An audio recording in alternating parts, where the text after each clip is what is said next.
Přátelé, dobrý den.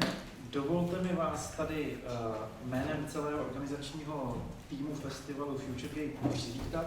Dovolte mi vás přivítat na tiskové konferenci, která vlastně už před malou chvílí začala s naším vzácným hostem Michaelem Ironsidem. Ladies and gentlemen, welcome to the press conference with Michael Ironside, which seems to have already started.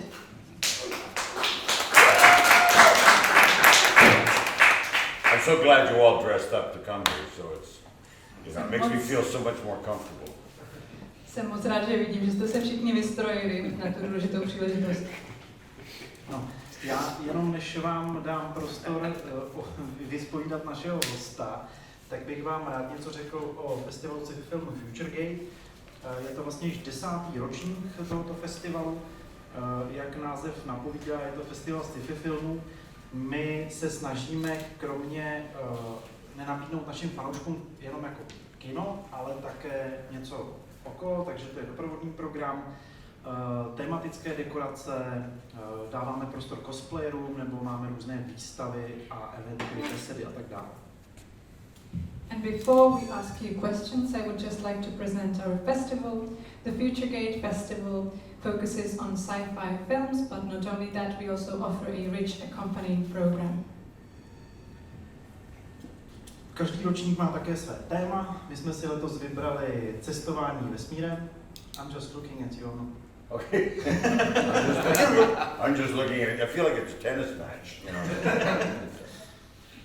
Každý ročník má své téma. My jsme si letos vybrali téma cestování ke hvězdám a kolonizaci hvězd, kolonizaci vesmíru, což je téma, které je pro sci-fi vlastně definiční. Málo které dílo ve sci-fi se bez něj obejde, nebo je to velice časté téma. A co se týče filmů, tak vůbec první sci-fi film, který známe, Cesta na měsíc, je vlastně o cestování vesmírem. To film z roku 1902.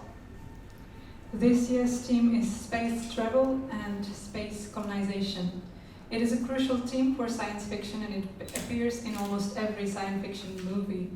And for example, it was already a topic that inspired a trip to the moon by Georges Méliès from 1902. Na festivalu máme zároveň dvě soutěže. Máme mezinárodní soutěž sci-fi filmů, ve které je 6 snímků: Astronaut, Generace F, Mars Express, Nesmrtelný, Něco je ve hlíně a White Plastic Sky. A také máme soutěž studentských filmů, ve které je přihlášeno 7 snímků českých nebo v Česku působících studentů filmové vědy. A o vítězích vlastně rozhodne 3členná porota ve složení herečka Jana Plotková, režisérka Lucia Kajánková a spisovatel Leoš Kyša, nebo chcete-li František Topleta. Our festival features 2 competitions. First of them is the international competition featuring The Astronaut, The Pod Generation, Mars Express, Divinity, Something in the Dirt and White Plastic Sky. Then we also have a student film competition featuring 7 films this year. And the winner will be selected by our jury. No, v rámci filmového programu nabízíme kromě soutěžních filmů i krátké filmy, novinky, dětské filmy, dokumenty nebo legendy žánru. A právě ty souvisí s naším dnešním hostem, protože letos jsou to mimo jiné film Scanners z roku 1981, kterým se Michael proslavil, a potom je to Hvězdná pěchota. And we offer film premieres, but also children movies and genre legends, which brings me to our today's guest, Michael Ironside, because this year we will be screening the film Scanners from 1981, which helped him become famous as an actor, and also we will be screening Starship Troopers. Ten první film vlastně pomohl mladému kanadskému herci prosadit se v Hollywoodu. A dnes má Michael na svojí stránce IMDb téměř 300 filmových rolí. Z těch nejznámějších můžeme jmenovat ještě Padoucha Richtera z Total Recall nebo Jestra z Top Gun. Ostatně role Padouchů mu rozhodně nejsou cizí, stejně jako ztráty různých část těla jeho postav. Pro nás je to velmi vzácný host a festival mu chce vlastně předat cenu za celoživotní přínos žánru sci-fi. So the film Scanners was maybe helped you in your Hollywood career when you were a young Canadian newbie. And today, in your IMDb profile, you have almost 300 roles in films and series. Actually, it's 350. Ve skutečnosti 350. Even IMDb gets it wrong, so. Dokonce i IMDb se občas plete. And I'm a bit of a whore. How do you say whore in Czech? Jsem trochu nájemná filmová děvka. Kurva. Okay. Něčeho filmu. We could also mention Richter from Total Recall, That or was Jester kind of a joke. from Top Gun, and you're used to playing bad guys, as well as losing body parts. For us, you are a very distinguished guest, and we are honored to have you here with us, and you will receive a special award today for your contribution to the sci-fi filmmaking. Look, before we get started, I want to say thank you. It's like getting an award for doing what I love, or getting a recognition for what I love. I want to thank the Prague Festival and stuff like that. I said it earlier, artists are people who make something out of nothing. Like painters, writers, novelists, sculptors. I don't see myself as an artist, I'm a craftsman. You know, I interpret something else. I'm part of a group. I'm not a believer of the auteur theory, if you know what the auteur theory of like directors and people that make movies are like this. No, I don't believe that. The same as it takes a village to raise a child, it takes a village to make a movie. That's my belief. You take one element out of it, or you're forced to use an element that you don't want, and it goes tits up. You know, it dies. And so I thank you very much. I really mean that. It's like getting approval for something I love to do. And I guess on that one, we'll just start taking questions and talking about this, right? Tak já chci v prvním řadě moc poděkovat festivalu. Cítím se jako, že vlastně dostávám cenu za to, že dělám to, co miluju.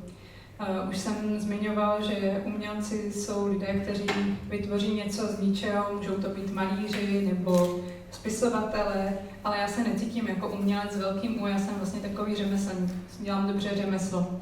Takže nejsem úplně příznivcem autorské teorie, že film vlastně vzniká jenom díky režisérovi, ale myslím si, že je to kolektivní dílo a že je tam taky dost řemesla.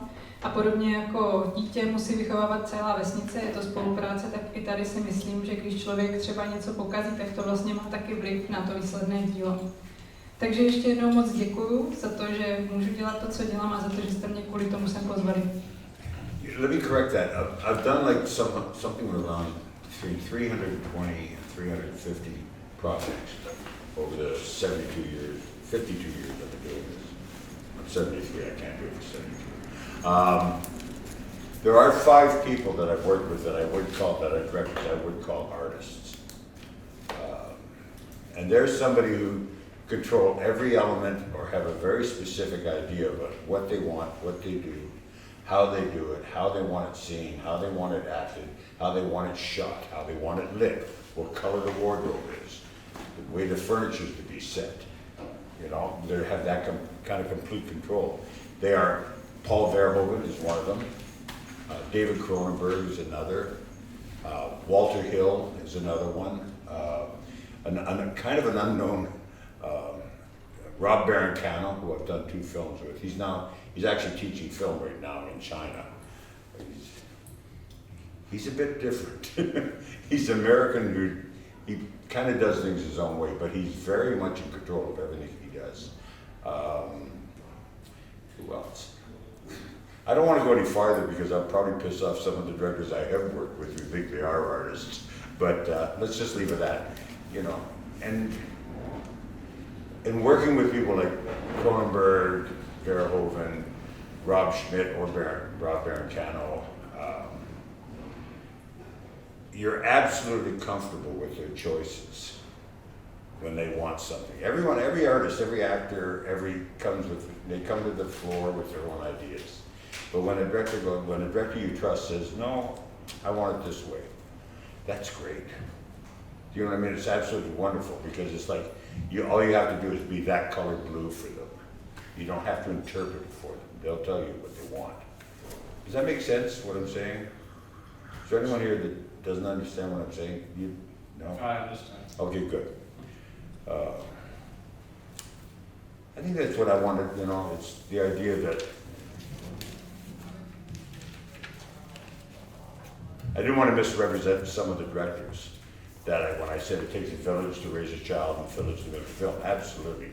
But those 5 guys, they could pretty much get a film out of anybody, I think. They're that much. Já mám na kontě asi 320 nebo až 350 projektů, dělám to už 52 let, je mi teď 73.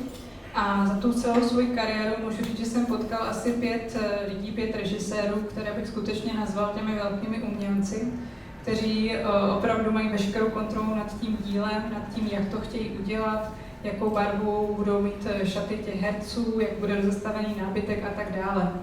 Jmenoval bych Paula Verhoevena, nebo Davida Cronenberga, nebo Waltera Hella, Roba Byrne-Cannell. Rob Byrne-Cannell, Rob Schmidt too, he made a film. Nebo Roba Schmidta. And mostly Rob Byrne-Cannell.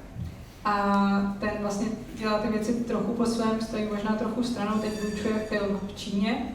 Nicméně taky je to velmi osobitý režisér, osobitý člověk. No a tohle jsou lidé, kteří prostě mají naprosto jasnou představu o tom, jak ten film bude vypadat. Ale zároveň většinou, když herec pro ně dělá, tak vlastně vůbec nemá problém se tomu přizpůsobit. Protože ten režisér naprosto jasně ví, takhle ne, takhle to chci. A v tu chvíli vy prostě víte, že tam stělesňujete ten detail, tu barvu, kterou oni tam zrovna chtějí dostat a necháváte to na nich. Takže, jak jsem řekl, obvykle je potřeba celý tým, celá vesnice k tomu, aby se vychovalo dítě nebo vznikl film, ale tihle lidi to mají plně ve svých rukou. That is not to put down any director who thinks they're an artist. I'm not in conflict with that. That, for me to have that concept for myself, gives me the freedom to work. To say that you're an artist, I think, puts an awful lot of weight on your shoulders. Does that make, do you understand what I'm saying? It's like to be, I just want to be one of the kids on the playground. I don't, you know what I mean? I don't want to be the whole playground. I just want to be one of the kids in the playground. And it's worked out pretty good for the last 52 years, so. Okay? Takže vlastně v tu chvíli není úplně na vás, abyste si vy to interpretovali svobodně, protože vlastně stělesňujete tu jejich představu. Nechci ale tvrdit, že vlastně žádní jiní režiséři nejsou umělci. Já nemám problém říct, že režisér je umělec, jenom jsem chtěl prostě říct, že možná když se považujeme za umělce nebo za toho velkého tvůrce, tak to může pro nás být taky takové velké břemeno. Já osobně to beru tak, že já jsem prostě jeden z aktérů, jeden třeba z dětí, které si hrají na hřišti, ale já prostě nejsem celé to hřiště. A takhle mi to funguje už 52 let. Yeah, earlier also I talked about having cancer and just recovering after 5 years of chemo and all this stuff. I want that mentioned because cancer isn't a death, declaration it used to be.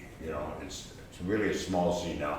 And there's a lot of people out here that are out there that are attached with cancer or have family members that are cancer and stuff. It's very, very serious, but not to give up hope, because hope's really important, I've had it 4 times.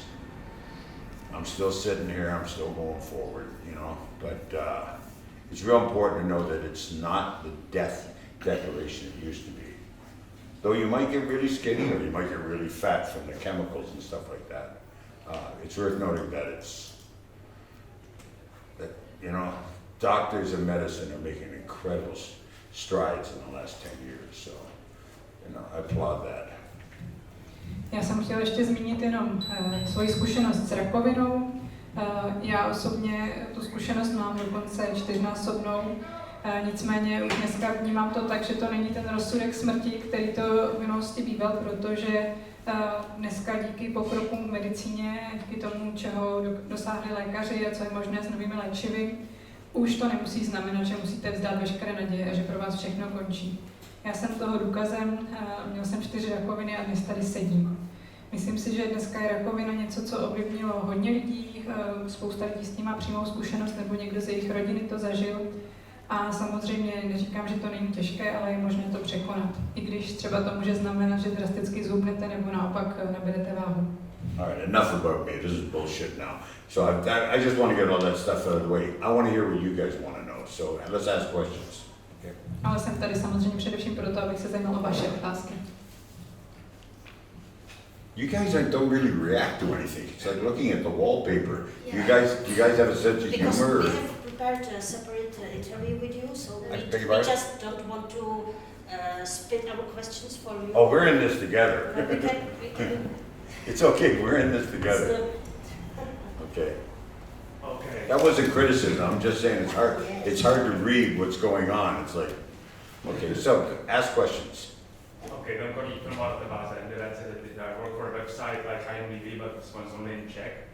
So I wanted to ask you, I know that Paul Verhoeven said that you were his first choice to play Robocop, but there were some, disagreements about the You want to know the story behind that? Yeah, you could. You don't know the story behind that? Well, as far as I know, he said that basically there were some disagreements about the script, and that's why he didn't cast you, and he cast Peter Weller instead. No, that's not true. Já se chci jenom zeptat... Paul said that? Yeah. He said that to you? No. Where did you hear that? Well, I heard it in a... You heard it. That's like whisper in one ear and whisper in another ear. That's not true. And I don't believe Paul would say that because Paul and I have talked about this. You want to interpret? Já jsem se chtěla jenom zeptat, jak to bylo s tím, že údajně vás Paul Verhoeven chtěl původně obsadit do role Robocopa, byl jste první volba, ale jak to vlastně bylo, že to tak nedopadlo? Okay, what happened was, yes, Paul, I was his first choice for RoboCop. The problem was, even though I was at that time the fittest I'd ever been, I weigh 340 pounds right now. At that time, I was 185 pounds. It's almost 37 years ago. And I was 37 years ago. I was fit, I was very athletic, and but I still had 44 size shoulders. And when Rob Bottin, who did the special effects, and I got together and we decided to look at, do all the casting, for me to be RoboCop, Rob Bottin said if he's to play RoboCop, the RoboCop will look like a Sherman tank. We need somebody very slim because of all the prosthetics that got to go on him, the suit, the helmet, and all that stuff. Peter Weller was already fasting. He was into one of his losing weight situations and fasting, and he's a great actor, by the way. I really like Peter's work. But he was a choice that fit all the prosthetics. So when that happened, Paul said, I want you in this film, and he said, will you come play the killer? The drug-taking, crazy son of a bitch, Do you need to translate, or do you guys, you're getting all this, aren't you? Is there anyone that's not getting this? Já se zeptám teda, jestli chcete tlumočit, můžete zvednout ruku, jestli potřebuje někdo tlumočení. Já to přetlumočím moc ráda, nebo můžu tlumočit, kdyby byl jeden člověk, tak si sednu k němu. Budeme chtít tlumočení, můžeme zvednout ruku, jestli někdo stojí o tlumočení, anebo nebudu tím zdržovat? To bude rychlejší. Takže nebudu tlumočit. Dobře. So it's okay? All right, so when Peter, he said, we're going to go with Peter Well. I said, great, because it's a great story. RoboCop's a great story. He said, would you play the killer? And what was happening is I was doing a film at that time that was with Walter Hill called Extreme Prejudice. And if you've seen Extreme Prejudice, has anyone not seen that film? If you've seen it, it took 2 days to kill me and 160 bullet hits, right? And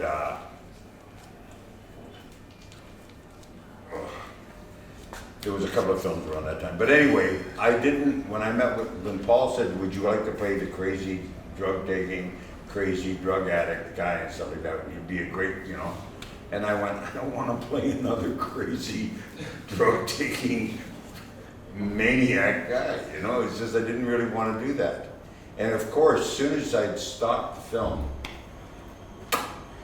and I had 4 days to think about it, actually, I heard that Ron Shushat, who wrote it, I think Ron Shushat wrote it, when he heard I wasn't doing it, he took the script and threw it across the office and broke his chair. He was so angry because he wanted me to be either the killer or to be RoboCop, whatever. Sounds childish now, but I took it as quite a compliment. But the problem was is that when I finished Extreme Prejudice, for 4 days, I went, this would have been an opportunity to work with Paul Verhoeven. You know, Spetters and some of the other early work. I was a big fan of his already. So I wrote him a letter saying, you know, I made a mistake. I would have got you coffee or something like that. It doesn't really, you know. But I was just overworked and burned out from doing the Walter Hill film. And if I ever get an opportunity, we'll do it again. And we ended up doing Total Recall together a couple of years later. And we've done Starship Troopers from, and he says we should do another one together. We've been trying to get something together for about the last 5 years. And my health and some other things and COVID and strikes and different health things have gotten in the way. But he actually wanted me to play Speer, Hitler's architect. Speer, well, Speer, I'm Canadian, so Speer, Albert Speer, right? Yeah. In Spandau. And as an older man, I see when he gets out and do everything in flashbacks. He wanted me to play the older Speer. And I did all the research, he gave me books to read, and then he couldn't get the money. Well, it's not that he couldn't get the money, he couldn't get what he needed to do what he wanted. So he canceled the project and stuff like that. But I'm still looking forward. We'll probably do one more together. Paul's an extremely talented director, storyteller. And like I said, he's one of those ones that I totally trust. If he told me to stand in the corner upside down naked, I would do it.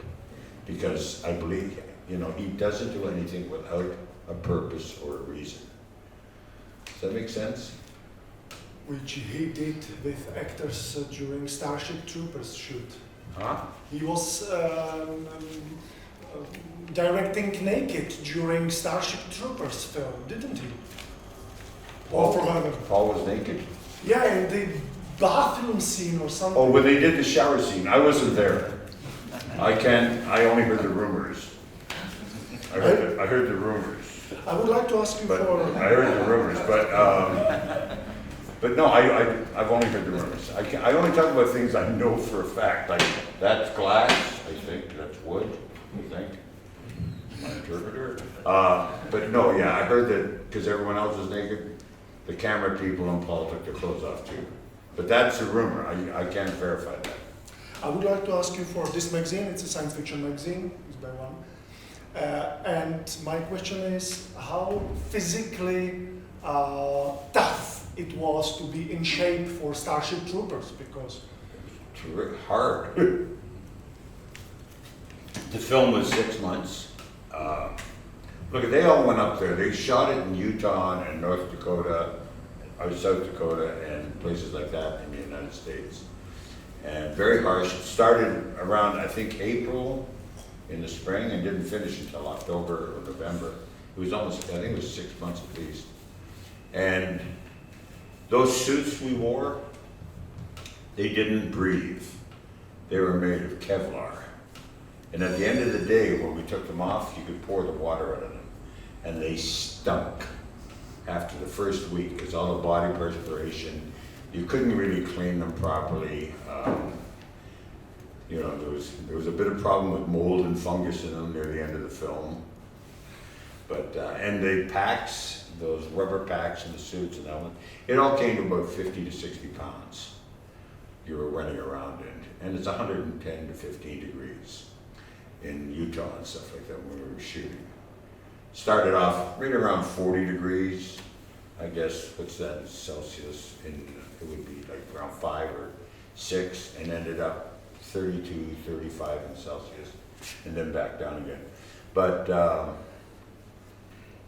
you get in physical shape for it. I did not go to, Paul had them all go up there earlier, all the extras, all the actors, and they all took military training under Dale Dye for about, I think it was almost a month, 3 weeks to a month before the film started. I didn't. I've played military roles all my life. And when it was suggested, I said, fuck no. I'd rather be that, pardon the language, I don't mean to be rude. I really did say I'd rather be an anomaly. I don't want to be familiar with everybody when I arrive. I want to be an authority figure. And we shot the teacher sequences and stuff at the end. So by then, he was very much in place, you know. The great thing about that is I read that book when I was a kid. My grandfather was a part of a group called The 100. They were all the Sci-fi magazine. Sci-fi magazine, when it first came out back in the 40s, I think it was a private newsletter among different writers and people in science fiction. And Finlay Ironside, my grandfather, my father's father, from Aberdeenshire in Scotland, and he had architecture and electric and architectural papers, electrical engineer, structural engineer. He was a member of the Sci-fi Club, and they would trade stories, short stories among each other. So he read Hyman's Starship. He read Starship Trooper and Dune. I read Dune out of a shoebox when I was a kid. My grandfather had one of the original manuscripts, and on the cover it said Jock, which was his nickname. See if you can find any bugaboos in this, Bobby, Robert, you know, or anyway, it was, my brother still got that, I think. We passed it around. There's a couple of chapters in there that are not in the final draft, final book and stuff. But there was books like Slan, the sci-fi series Slan by A.G. Vaught, Slan 1, 2, and 3. They were very, very big sci-fi books in the 1950s. But they are all based on letters that were written to each other. Because science fiction was not its subject matter until much more into the 50s, 60s. And you know what science fiction is? To explain to me, as my grandfather explained to me. He says there's subject matter that the audience needs to know. He said, but if you tell it in social terms, in modern terms, they shut down because it's familiar to them. You deal with social injustice, you deal with Holocaust, you deal with, you know, racial discrimination, you deal with ecology, climate control, shuts people up. You put it on another planet, you make the bad guys aliens, you make the good guys aliens, people can then accept it. And he says, if, you know, it might not be 100% of the message, maybe only 10% gets better. He says the 10% is better than 0. And that's what sci-fi is. They're just futuristic westerns. And a lot of it, you know what I mean? I think that covers it. I think my grandfather was very smart about that. He said it was, for example, the TV series, at the beginning stuff, that was originally written as if Hitler had beaten Europe. The Nazis had taken over Europe. North America was still untouched. Asian, the Japanese, and Hitler and the whole fascist regime had taken over all of Eurasia. And nobody wanted to do it. They didn't want to do it. They said, nah, this is bullshit. So he went out and turned all the fascists into lizards and aliens from another planet. And he made they changed it, and they all went, ooh, we'll do that, you know? So it was a way of, you know what I mean? It was a way of dealing, and that kind of held up my grandfather's argument, as I see it, you know what I mean? Does that make sense what I'm saying? It does. Okay. So sci-fi,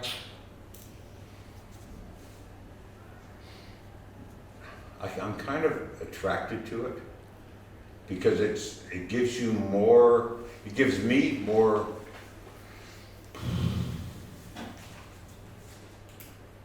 abstract freedom when creating a character.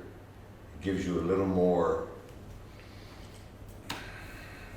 Shakespeare, Strindberg, Schubert, they're all very specific and very tight. You know, you do that sort of thing. Sci-fi gives you a little more room. It brings more of the personality of the actor, the people involved. It gives you more, every piece you do, I think every film and every artistic piece you do is theater or whatever. There's an effort to make it as real and palatable for the audience so they can absorb and learn something, you know. But with sci-fi, it involves more people. It involves the individual. Everyone has to pull together to make that real. If you don't believe what you're doing and you're doing sci-fi, the audience is never going to bloody believe it. Do you know what I mean? The same with sci-fi and horror. Look what Robert Englund did with, you know, with just a bit of makeup and a fedora hat and some knives on his fingers. You know, he created a whole cult. So horror and sci-fi are very important, I think, for storytelling. Did you write any science fiction story, short story or something? Yeah, I started off as a writer. I had my first play produced when I was 13, second one when I was 15, and when I was 19, a friend invited me to an acting class, this poet-writer, and I went to an acting class and we're working up one of his pieces, and it hit me like a shot in the head. I went, oh my God. It's like, what I'm doing is like writing music, but not playing an instrument. I had no idea how that's interpreted by actors. So I went to the acting teacher and I said, can I join? Can I become an actor? Can you teach me acting? I did it to help my writing, to have a better understanding of how it goes from here to the page, through the actor's performance and the director's, and then into the audience's mind. So I could have more of an understanding of the process. And it changed my way of doing things.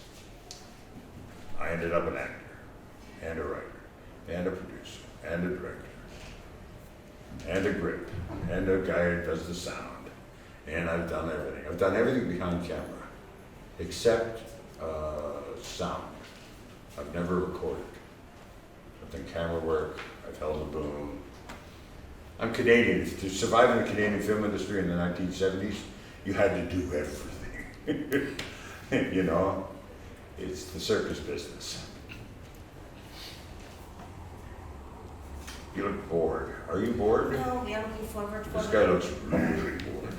I'm going to single him out. He's doing it. It's a nationality thing, you know, we all look like that all the time, it's our thing. It's okay. Even if you go to the streets, nobody else. Yeah. Yeah. You should try it in Finland. Nobody asks questions in front of anyone else because they don't want their question to, like, they think it's special and they don't want anyone to know. So I said there, we're doing something like this. Nobody asked questions. I went, this is great. And they said, well, we're going to do individuals. They came in individually, talked my head off, one at a time. I said, why didn't you ask it at there? He said, somebody else might get my answer. And I went, oh my God. Fun guys. Very Canadian. Well, like a few minutes ago, you mentioned Total Recall. And I think that the role you play in that movie is quite unique because you get to kiss Sharon Stone, you get to punch Arnold in his face, and of course you get to kill the woman with the 3 breasts, you know. So I wanted to ask you a very simple question. How do you prepare for a role like that? Well, you kill a woman with 3 breasts the same way you kill a woman with 2 breasts. That's meant as a joke, by the way. Damn, what a question. I'll tell you what, kissing Sharon Stone. They had already been shooting for 3 weeks when I got there. And my wife, who was here just earlier, she was with me. I walked on set. We'd already done the wardrobe and everything, and it was on set. It was my very first scene, was to walk in, push Michael Champion out of the way. I think it's Michael Champion, or one of the extras. Grab Sharon and kiss her. And I said to my wife, I said, I'm kind of nervous about doing this. She doesn't want to do a rehearsal. I said, Paul doesn't want to do a rehearsal. He just wants to block it and go. And my wife says, ask her for help. So I went up and said, what did Sharon? And Sharon was like, I really like Sharon. But Sharon was like, you know, all worked up and everything like that. She comes over and I said, can I ask you a question? I need some help with them. She walked over, she said, what? I said, about the kissing. I said, I'm feeling kind of uncomfortable. She goes, she looked right at my wife and she goes, don't worry about it, I'll look after it. So when we did that scene, it was like, that was the first time. It was just like bang. And there was some tongue play, which kind of surprised me. I think we only did 2 takes. But when it was over, she looked at my wife as if to go, eh, and my wife went, oh, you know, good job. You know, like that. You can't shake my wife, she's great. But we just celebrated 39 years together last Saturday. So, but what else did you want to know about Total Recall? No, just generally speaking, you know. Oh, punching Arnold in the face. see you at the Podívejte. Arnold's a friend. He's a total pro. I've told this story many, many times. We were working on Total Recall for about a week. And we'd go to Russia's. We shot it in Mexico City, in the oldest studios in North America, Churubusco. And we'd go to Russia's at the end of the day. Well, some of us would. I'd go and I'd look at what I was doing, and some of the running sequence and action sequence didn't look right to me. You know, and Arnold's looked very, very strong. You know, and at that time I'd done maybe 100 films. You know, 90 films or 100. And I said to Arnold after the dailies, I said, "Can I ask you for some help?" And this was only about 5 days into us. It's another 5-6 months that film took. And 5 or 6 days in, I said to Arnold, I said, "Can I ask you for your opinion, some help?" And I saw him, he sort of went, "You're bullying me on, right? You were trying to make fucking fun of me." And I went, "No, I need some help. I look kind of gay running. I don't understand what's going on. It doesn't fit with everything else that's going on." Nothing wrong with being gay, by the way, so. But I said, "It doesn't look strong." And he went, "Well, what do you want to see?" I said, so two of us sat down, we reran that whole running sequence when I'm chasing him through the elevators and up the stairs and all that stuff. And he looked at me and he goes, I said, "See, it doesn't feel right. It feels," because I was doing it very naturalistically, just running, you know. And he said, "Yeah, see how your hand's moving and how you're flexing and stuff like that." He says, "When you're running," he says, "especially in the film like that," he says, "try and make very strong choices. Make physically structured choices." And him being a bodybuilder and him being very, very aware of everything physical, it was a perfect question for me. And we basically looked at stuff for about 3 days, and I changed some of my performance based on his notes. And I think that bonded us as a friendship. We're friends to this day. I remember one day there was a big water tank. We were going to do a water sequence, and they were filling the water tank, and it was spilling over, and the light was refracting through it and stuff like that. And I was watching him, and he was standing there, and he looked just like a 5-year-old child, just looking at the light reflect. He's one of the few people I've met in my life who has no self-comment. Do you understand what I mean? Self-comment is like when somebody who's important walks in the room, people go. Or a man walks in the room and women close their legs. Or a woman walks in the room and the men go. You know what I mean? He doesn't do any of that. He is what he is all the time.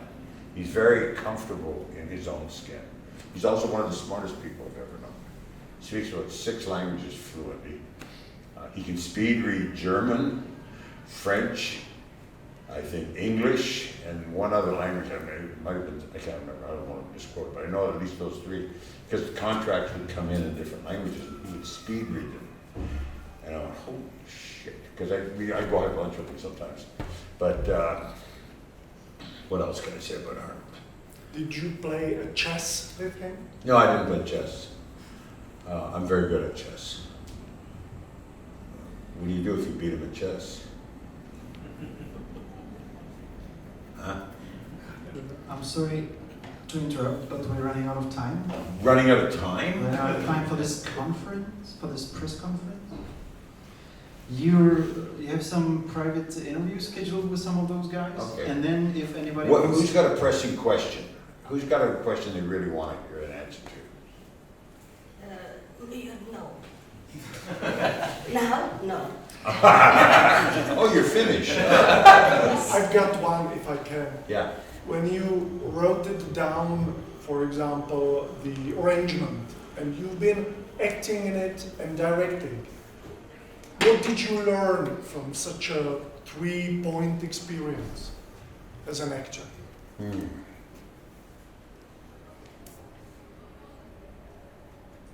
I'm going to tell you, well, it's not a secret, but I got a call on a Wednesday afternoon, middle of the summer, near the end of the summer. A friend of mine, or associate of mine in Canada, because Canadian films are funded by government money and guaranteed distribution money, and so that you can get $1.5 million film can get made for $300,000 cash. So the $300,000 cash comes in privately. You get a distributor. The distributor puts in $500,000 if they're guaranteed, let's say North America, and the government makes up the rest. He called up and he said, "I've got $600,000 needs to get spent before the end of the year. Do you have any ideas?"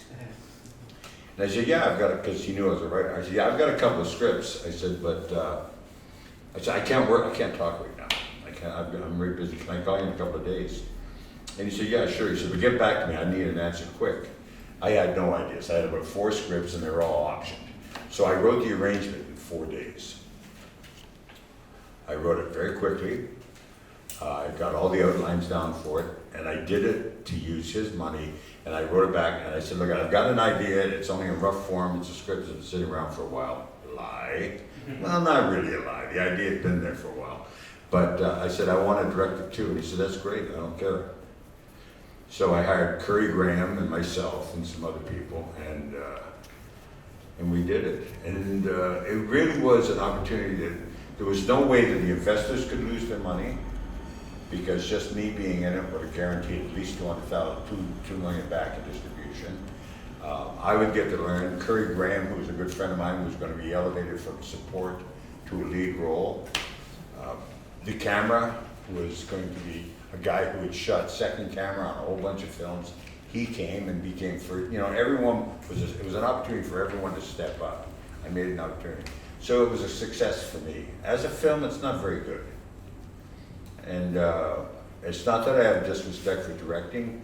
I wanted to see,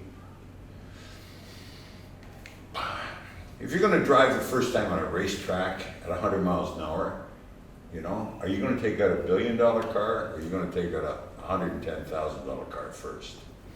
You take the $110,000 car first, because if you roll it or it blows a tire, you know, I'm quite comfortable now with taking a $1 billion car out. And the arrangement taught me a lot. I learned an awful lot. I also learned it's one of the reasons why I say it's an auteur. It's not an auteur, for me it's not an auteur, it's a village things. Many times in that, we shot that I think in 19 days, 18 or 19 days. And I would get caught in the corner, you know, with 2 hours left, and in 2 hours you can do maybe 4 setups with the camera. And I looked at my notes and I had 11. So I turned to the cameraman or something, I said, "Look, I've got too many setups, has anyone got an idea?" And 9 times out of 10, every day somebody would step up, like a grip stepped up and said, "I'm tired of laying track for you. Why don't we just lay one track down the center? You can shoot one side this way, we get all the moving, we turn around." And I said, "It's a fucking great idea, let's do it."